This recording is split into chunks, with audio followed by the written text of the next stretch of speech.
Well, we're heading to the cave. I know it's a little bouncy, but maybe when I put it on YouTube, it'll correct that.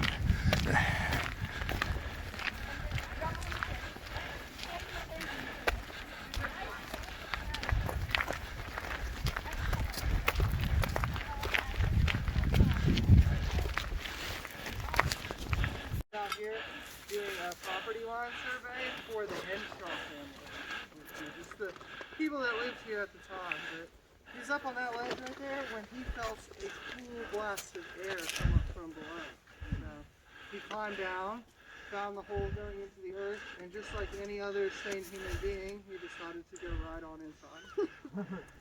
They named this the Henshaw Cave because of the people that were living here. But afterwards, he was doing some more surveying a mile southeast of here, and he discovered a second opening to a much larger cave that he named after himself. He called it the Higginbotham. And it wasn't until 1953, over 100 years later, they discovered a small passageway inside that connected the two. So instead of being two separate caves, it was really one large cave system the whole time. And are we like spelunking that? Was that like the lowest piece? Well, it's part of the walking tour. You'll see. There's a box that we gotta go in. The cave. Yeah. 1955 is when they changed the name to Cumberland Caverns because of our close proximity to the Cumberland Plateau. Also, Cumberland Caverns kind of rolls off the tongue a little bit easier than the Henshaw Higginbotham Cave. Yeah. But we gave the very first commercial tour here on the 4th of July, 1956. And we've been giving tours ever since. Before I was born. Just to remind you guys, my name's Justin. If you guys have any questions throughout the night tonight, feel free to ask. You guys ready to get started? Yes, sir. One picture before you go turn around. I'll get the video first and then just stand over there. It was a long swamp to try to find it. A restaurant. This is the entrance to Cumberland Caverns. Pull in some so I can get you all. Stop showing us your underwear. So fancy. You don't have to have everything in your hands. Pull together a little tighter. A little tighter. A little tighter. There you go. That's much better. All right. All right, now.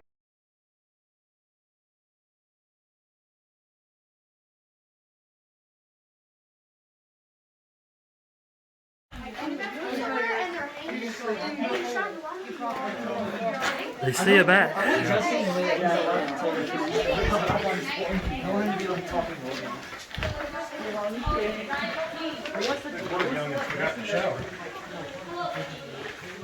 All right.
the 4 people on the tour was our local Warren County Sheriff.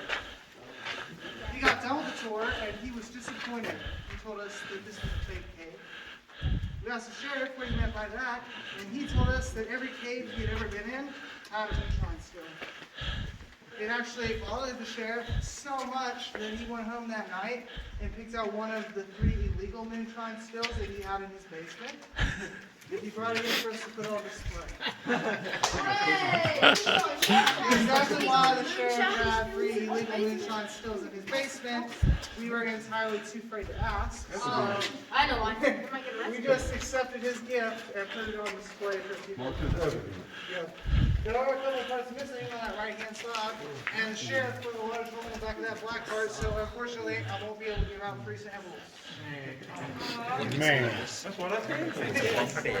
Yeah. One Yes, star rating. Yeah. This is our saltpeter room. Well, We call it the saltpeter room because they used to mine for saltpeter out of here from 1812 until the end of the Civil War in 1865.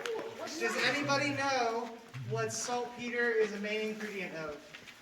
salt. Pepper, actually. Oh. No, I'm just kidding. Saltpeter is one of the 3 main ingredients that makes up gunpowder. It actually makes up a majority, 76% of gunpowder. 12% is charcoal, and the other 12% is sulfur. If you guys look at that far wall, that used to be the ground floor of the ring. But the miners would come in, they dig up all the soil that was here in the center, and they place it in some of those leaching baths over there. They kind of look like upside down log cabins. They'd stick all the dirt inside of those, and then they'd use water from the never-ending waterfall, which we'll see up here in just a second. But the water would filter out all the nitrates that was in the soil, and it created a milky white substance known as niter liquor that they would mix with ash, and they boil it inside of cast iron bowls. Yummy. After it boiled, that left crystals on the inside, and that was the saltpeter that they take and they ship it off to a mill in Nashville, where it's turned into gunpowder. Hooray. The entire process actually took a group of 4 guys 8 days to complete. Let's see those knives around the applause. Yeah, and it would only yield about a pound to 1.5 pounds of gunpowder, which at that time, if they were lucky, that could maybe fire a cannon twice. So they were doing a whole bunch of work in here for super low yield. Oof. You guys have any questions? No, waterfall. Wonderful, yeah. It looks like Dookie. If you guys are ready, we'll head into the next room. It looks like so. Cast iron bowls that they boil water liquor in to get the saltpeter. If you guys would like, you're more than welcome to go up and take a good look at it. Don't touch it. You got a balloon you can pop behind you. Wow. Let's get this metal ball around for us. I'm gonna eat my cereal. Justin, quick question. Are we allowed to eat our morning cereal on that?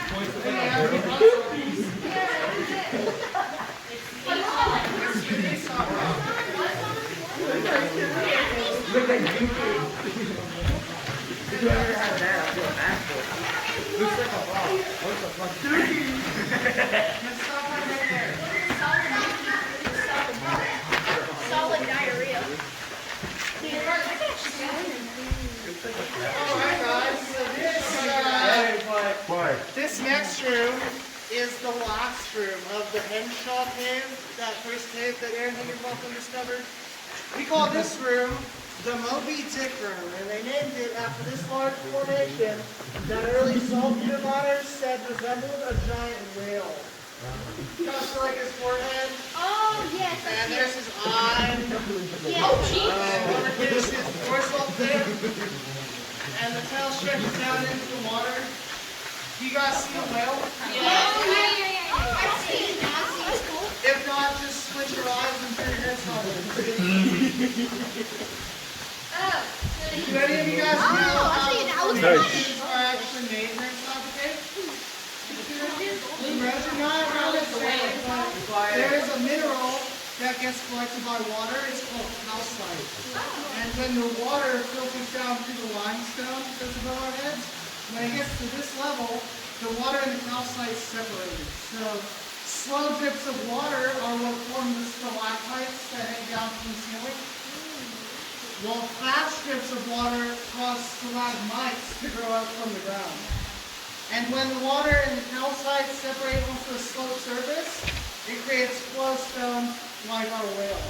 Cool. All of these formations take 100 years to form a cubic inch, Look, which it is like the glows. size of an ice cube. It glows. So you guys can kind of imagine how long some of the larger formations took to make. It glows. ice cube. Yeah, because there's water. If you guys take a look down here in this pool of water, over here at its deepest point, although it looks quite shallow, it's actually about 9 to 10 feet deep right here. Wow. The reason why the water looks so much more shallow than that is because this water is 99% dirt, but the other 1% is magnesium. And the magnesium gives it a magnified effect, making it look much more shallow than it actually is. With that being said, you guys can drink this water, but magnesium also acts as a natural laxative. Okay. Like the movie experience,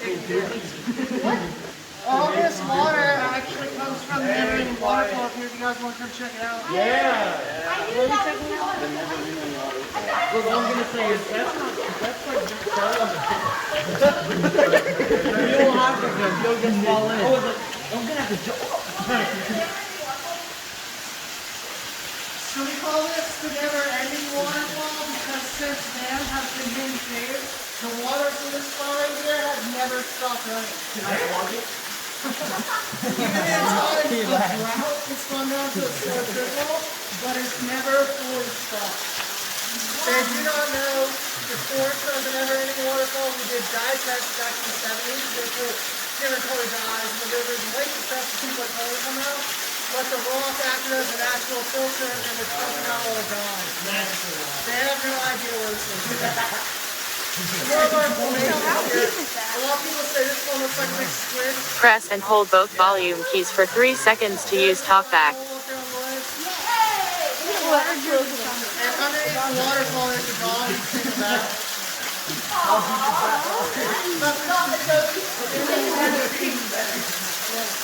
If you guys want to follow that down this way,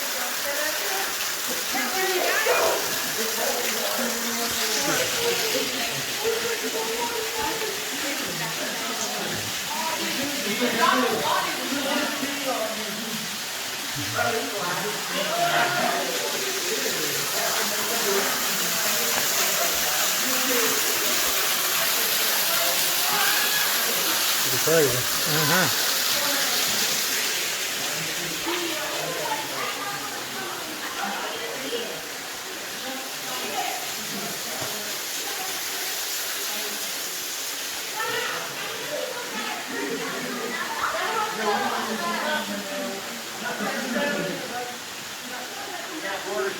Alright, hey guys.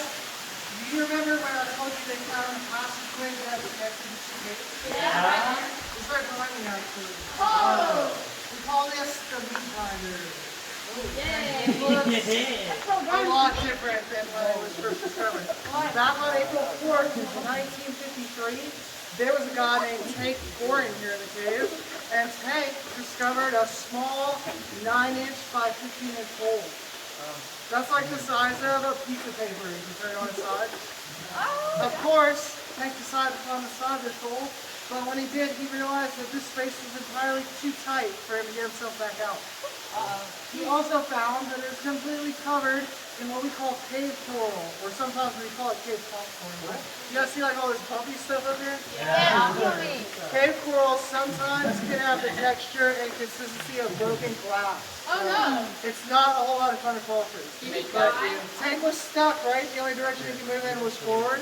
It took him 3.5 hours to get to the other side, and when he finally got over there, his friends Tom Barr and Dale Smith said it looked like he'd been through a human-sized meat grinder because his clothes were torn to shreds and he was covered in his own blood. Okay.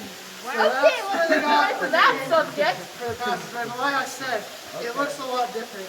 It has been expanded 3 separate times throughout the history of the cave. So what took Tank around 3.5 hours takes us nowadays like 60 seconds. Oh wow. Do we do it?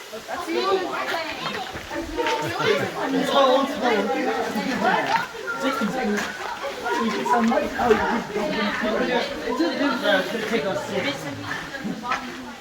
It's been 3 hours. It's going to take us 4.5.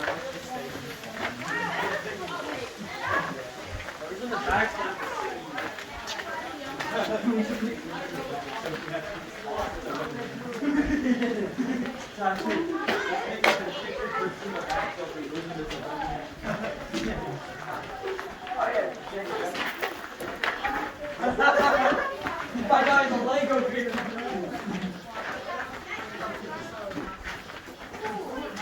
This is where you climbed out. Can we expand that? Who wants to give it a try? Me. Alright, I'm just playing. Yeah. Again, guys, this is the original hole that Tank climbed out of when he got to this side of the passage. Man, people were skinny. Yeah, he must have been a skinny guy. Must have been. At least he was when he got done. Yeah. 3 hours later. Wow. Yeah. Alright, stay away from the ledge, guys.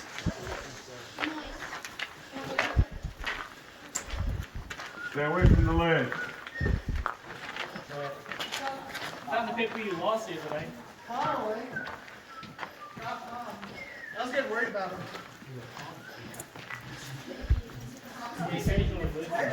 Alright, hey guys, so this is now officially the digging block of the side. Hooray! Well, that was We call this room our Oasis Room.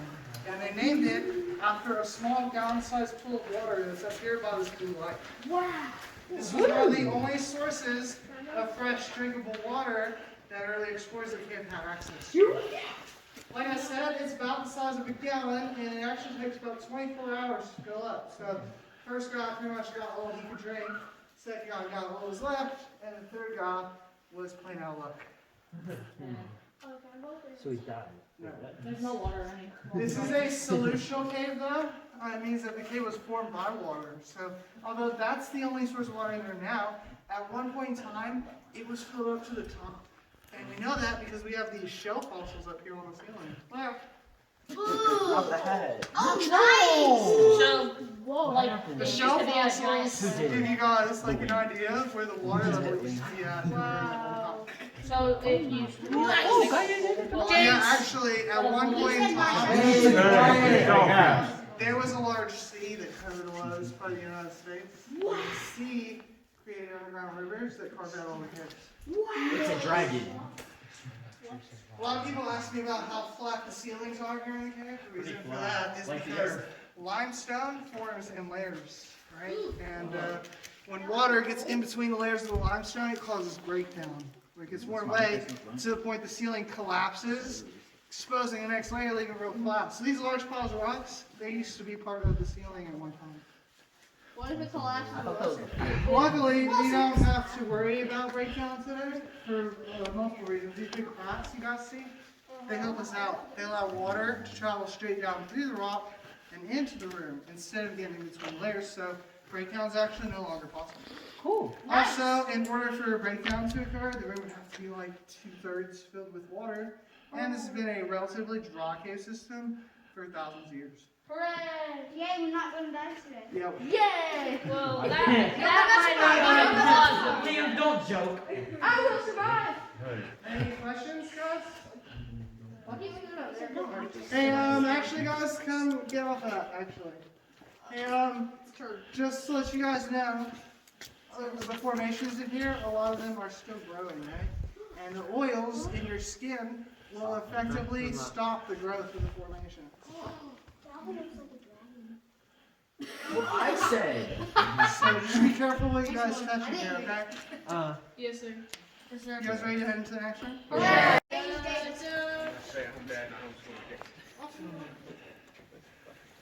I don't know, that's like a full time. Alright, hey guys, can you hear me? Yes. This is our volcano room. Right down there. It is the fifth largest room of the cave. Fifth. It's about 200 feet across, Oh my goodness. 100 Fifth feet wide, largest and room in the 60 cave. feet from floor to ceiling. That's a lot of feet. They call it the Volcano Room because the early explorers who came in here had torches. So if somebody stood down there in the bottom of the room, while somebody else stood up here on the balcony like we are, looking down, the lights from their torches would give off the illusion that they were standing over the mouth of the volcano. We use this room nowadays for our concerts that we have here about once a month. We call it Cumberland Caverns Live. And this room can seat over 650 people. Ooh. Not right Yeah, now, they but actually chose to have the concerts in here because this room was formed out differently than most of the others. It's where two rivers met. So where they intersected in the center of the room, it formed a large whirlpool. The whirlpool cleared out the room, but it also eroded all the weak and loose limestone in the ceiling, giving it that carved or sculpted effect you guys see. Since all the weak and loose limestone is now gone, that easily makes this one of the strongest ceilings in the entire cave. So if I throw a rock at it, That's one reason they chose to hang up the large chandelier in here. Yeah. smart. What if eventually Well, it fell?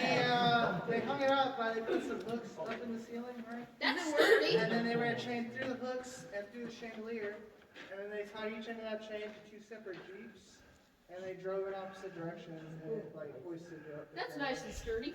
Yeah. No, but I'm saying, Does it work? what would It happen? does, yeah. I'm saying, what would happen though if, like, it eventually, like, fell? Well, it probably won't Gravity. fall. It Gravity weighs would about- do exactly what you think gravity will do. It weighs about 1,500 pounds. Dang. But we have it held up by a 4-foot extension bolt. It's like an inch and a half thick. It can hold up to 27,000 pounds. So it's not going to go anywhere. Everyone hop on! But we actually purchased the chandelier back in 1981. Roy Davis, one of the previous owners of the cave, he went to the Lowe's Metropolitan Theater in Brooklyn, New York to purchase a pipe organ. But when he got there, they were doing some construction. They had some scaffolding around the chandelier. So he asked some of the workers what they're planning on doing with it, and the workers told him that they were going to cut the chain and watch it drop to the ground because they thought it would look pretty cool. That would look cool. Yep. Roy Davis didn't like the sound of that though, so he asked the owner if he could purchase the pipe organ and the chandelier for $1,000. Where's the owner pipe organ? agreed, even helped him load it up into his truck where he drove it from Brooklyn, New York, back here to McMinnville, Tennessee, where it's been hanging ever since. So Roy Davis? Stop. so where'd the organ go? Used to sit down where the stage is at, but there's 99% humidity here in the cave, and it destroyed the pipe organ, Oh. and they had to take it out in 2007. Hooray! How did it destroy it? Humidity, rust. Oh, so it just wouldn't play. Yeah. Is it Roy Davis? Is his body up there? No. His body's in the graveyard in the tank room. Ooh, where's that? In the where? Where you supposed to be? That's in the Alright, hey, so this is our boneyard.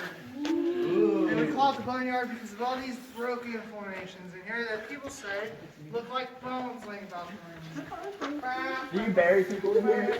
We actually know exactly who caused all this damage because the people who did so left their names on this rock right here. Whoa! hooray! Back on July 18th, 1903, a group of students from the Webb Summer School, which is in Bell Buckle, Tennessee, they came and stayed like 10 nights here in the cave, and while they were here, they caused a whole bunch of damage. How?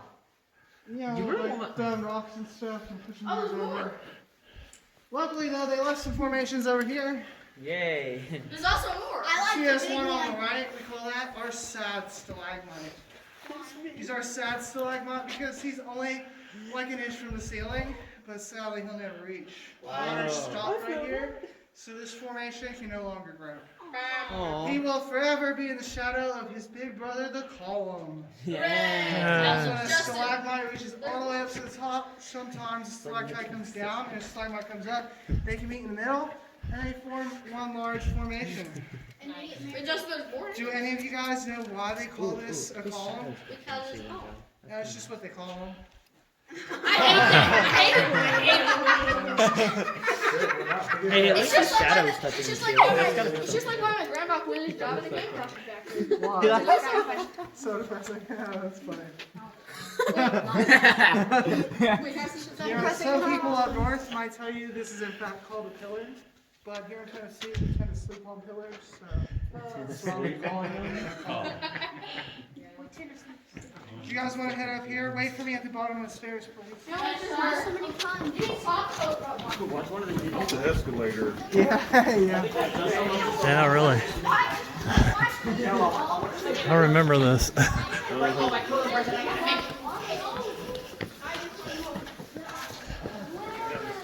This second, that's what focus on. Very nice, very good. I think Are we disrespecting like a piece of history by sitting on this bench? I suppose. I bet it's a lip. All right, hey guys. Hey! This is our Hall of the Mountain.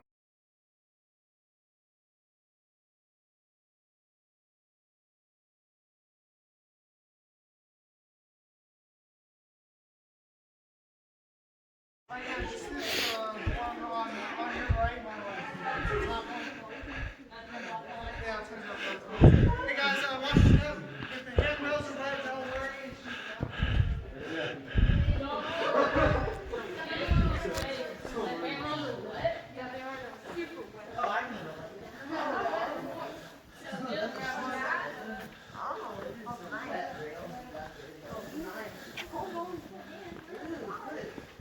That'd be pretty bad for a whole while when I went. Yeah.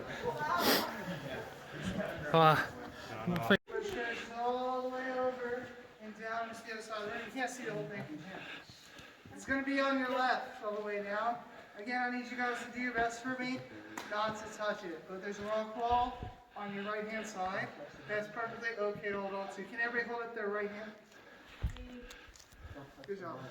Your right hand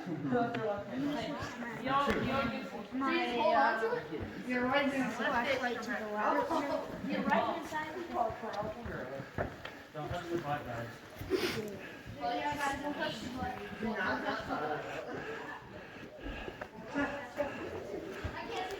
I legit. And the little red flowers blossomed. The pine tree pointed his finger to the sky, and the oak spread out his arms. The lakes curled down in the hollows of the ground, and the rivers ran down to the sea. And God smiled again, and the rainbow appeared, and curled itself around his shoulders.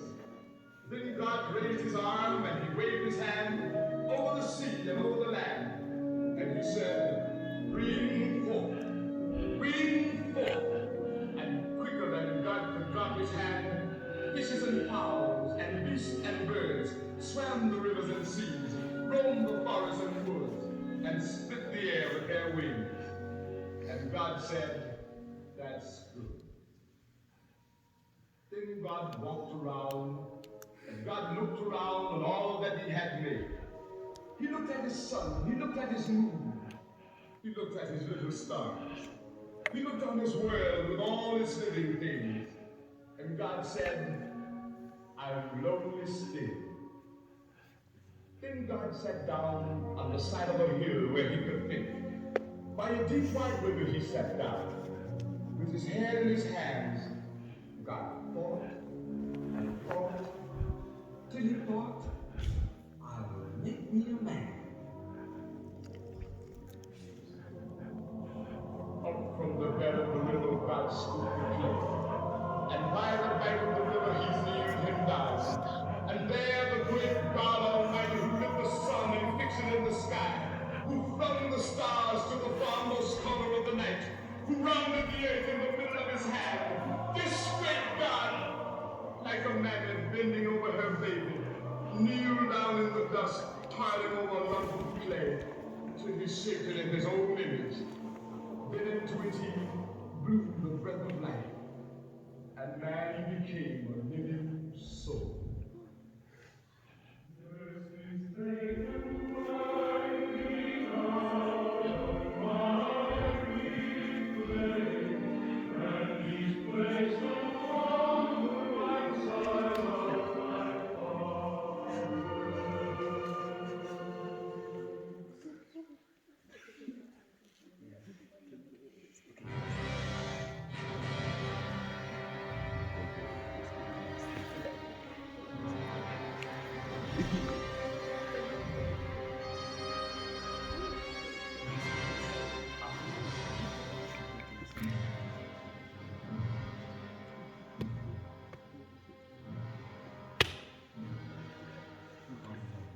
bearing the image of his creator, and blessed above all earth's creatures. Man's entrance into the universe brought not the kinship and glory that God had yearned for. For within the breast of man there burned ambition to be as wise as God. And history records that from the sin of Adam, each generation produced a more abundant crop of wickedness and injustice. And man turned his face from God. Able to wave his hand and blot out man and his selfish, petty ways, God chose rather to provide a way through which man might overcome his own littleness and find himself pardoned in God's sight. And God so loved the world that he gave his only begotten Son, that whosoever believeth in him should not perish, but have everlasting life.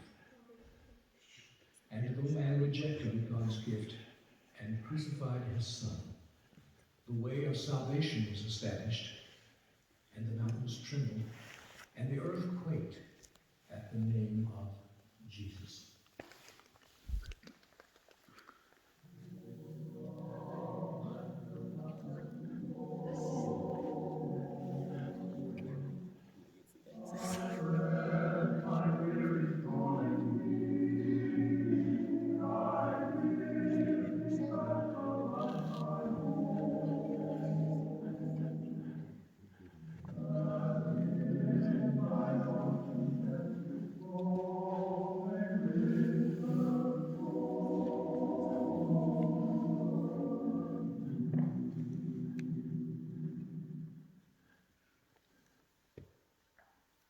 The fool hath said in his heart, there is no God. The heavens declare the glory of God, and the firmament showeth his handiwork.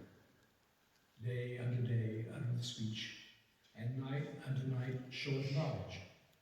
There is no speech, nor language, where his voice is not heard.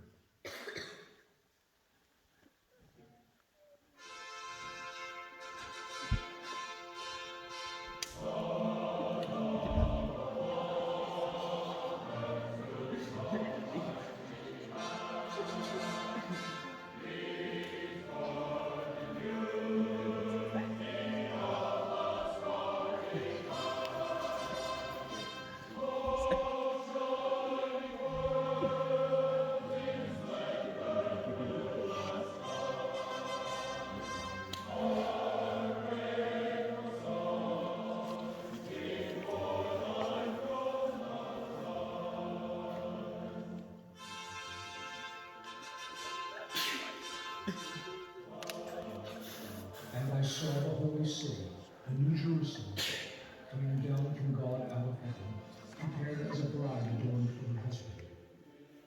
And I heard a great voice out of heaven saying, Behold, the tabernacle of God is with men, and be their God. And God shall wipe away all tears from their eyes, and there shall be no more death, neither sorrow nor crying, neither any more pain, for the former passed away.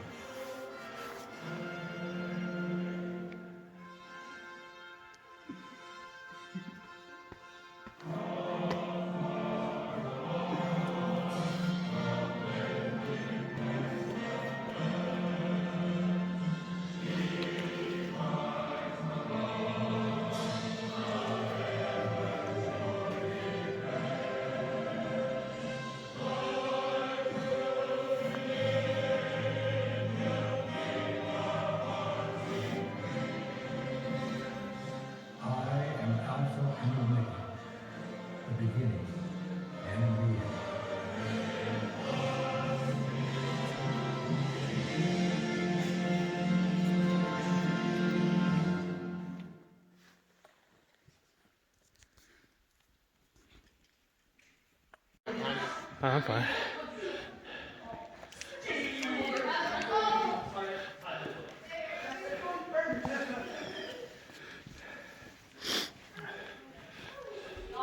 All of the Mountain King.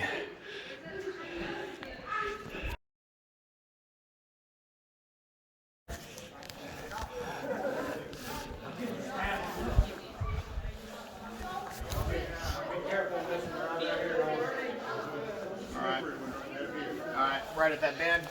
Yeah. All right.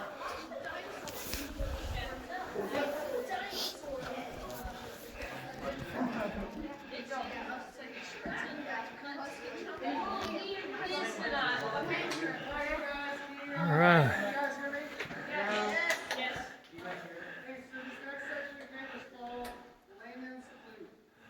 Discovered by Louis David Layman and his son, Louis David Layman Jr.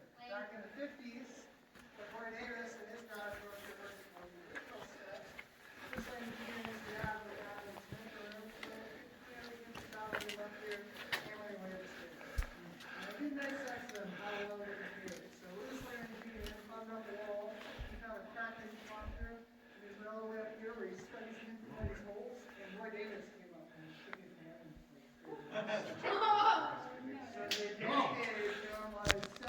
You sure you want to come with us? Yeah. I look at that and already feel. Going through the box. Barry, can you go? I'm not going. I'm going. Oh, you're going? Well, the tips go. Okay. Yeah. There we go. All right. Can we make it that smooth all the way through the cave? That's right.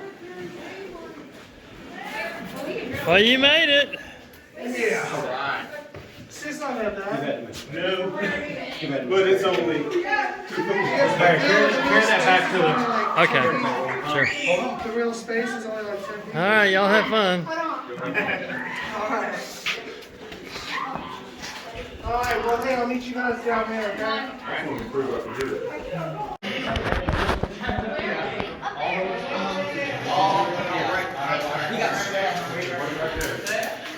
We got straight. Come on, guys. Hey, James. This is what we paid. We got strapped on our side. Yeah, y'all go in this way and you'll come out the other end. Yeah. So, Yeah. James. have fun. My knee will be that bigger than the most. Bad knee on that side. Oh, you don't want to drive home? Yeah, I drive home. They probably Yeah, the church spot. need to get you on the The paint on our cleared up just before. thing with us. Yeah, I don't have to read it.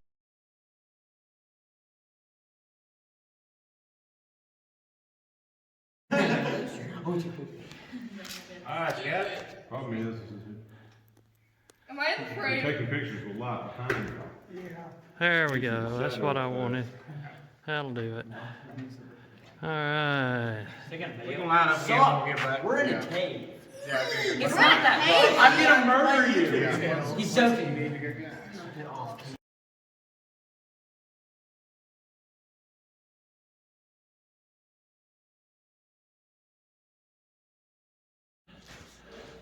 The chandelier. You look like a kid that I saw in a hair salon.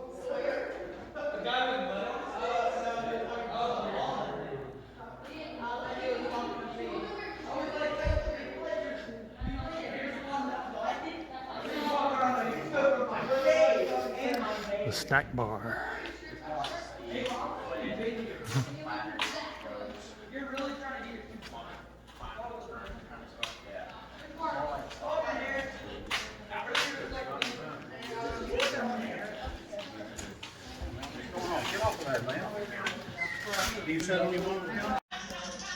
That's not a camera, that's a phone screen. Out of the way. That's just a mirror. From calling enforcement. No, you call calling enforcement. Remember someone just shut down the class? Or in the cafeteria, we go, no, you! Not me! She's already gone. Order the floor. Order the floor. Order the. Oh, hey, Tommy. We don't talk about what happened. Shut up. We don't talk about what happened. There we go. Alright, who's gonna. Oh, hi, Barry. Hi, Mary. We love you, Barry. Oh, Hate video. what? Don't say wait, I'm mad. I don't smell this chair. Yeah, I'm sitting on it.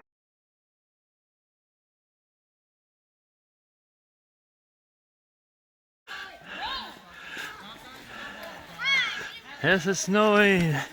Or at least has been.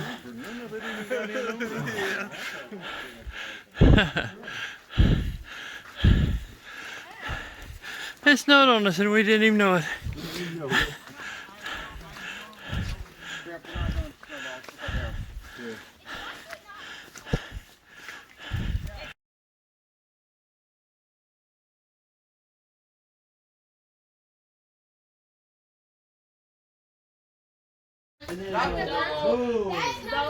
Yes, it's a winter wonderland Hey, this we always morning go snow. here at Cumberland Caverns. Hey, what did I say, Trey? I'm taking the seat. I take that as payment. You'll take my what?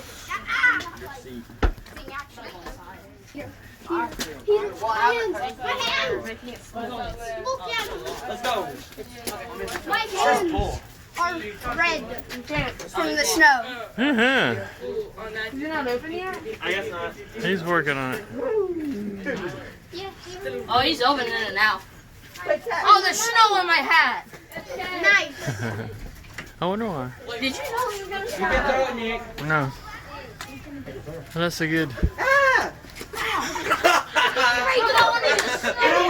Don't bring any snow in with you. Nick, it didn't even crush. It just went like little. I did not know it was snow. Like this. Ah, warmth. Yeah, it's nice and warm. If I can have your attention, please. If you are here for a guide walk discovery walking tour, please send one to your shop this time. So what are our distinct ones for? You can do so and you shop at this time. Thank you.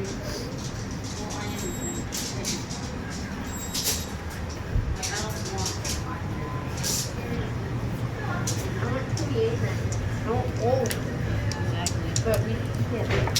Why should we get nice? Because it's not really allowed to take all of them. Oh, make a Make big. a necklace. Looks like a big pearl necklace. Huh? Yeah. Oh, yeah, pearl necklace. I'm actually going to do The magnetite.